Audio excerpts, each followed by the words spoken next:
Today, we're going to focus on a specific use case. How does privileged access management fit into automation, CI/CD pipeline, specifically between deploying resources in Terraform to AWS and creating that secure privileged access management connection from Britive to those newly created AWS resources. Using this sort of new concept with all these cloud services, Britive gives you the ability to have just-in-time access where we're creating an ephemeral connection. There is no existing account in AWS. We're not going to create an account. What we're going to do is role assumption. We're going to give a user a specific role via role assumption via an ephemeral connection to this newly created Terraform resource. This gives us some advantages, including not just-in-time access, right? But we're going to give them the exact permissions they need. S3 developer admin access in this case, so they can manage S3 in a specific development environment, right? And we're also going to expire that session after a certain amount of time. We're also going to give the user both programmatic access and console access. So let's go ahead and take a look at this. Let's go ahead and do a Terraform init and spin it in and start our build here. We're actually going to use the native Britive Terraform provider. So if we take a look at the Terraform providers, this is a provider available on the Terraform registry.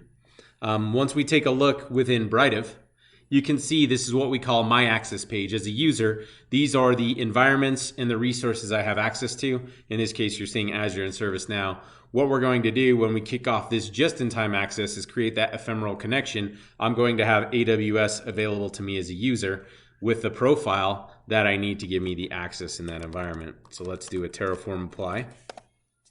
So what's happening is on the back end, Terraform is provisioning the resources within AWS. It's making sure it has all those native roles, right? It's not creating any accounts, but what's happening in Britive is Britive, as part of that Terraform build, Terraform is coming out to Britive via our APIs and saying, please build a profile to this newly created environment and add this specific user to that profile by way of a tag.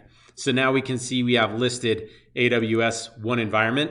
I have access to the Sigma Dev specific environment, and this is the profile that I have available to me to check out, Dev Environment S3 Admin.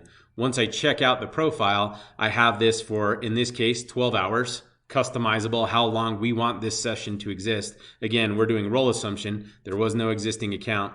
We have programmatic access where we can expose those IDs, keys, tokens. And we also have that console access where I can now pivot via this session straight to that tenant, to that environment and do the resources I need to do. One unique feature you'll see is my user ID is actually associated now to this session, making it easier to go through CloudTrail logs to identify my specific activity.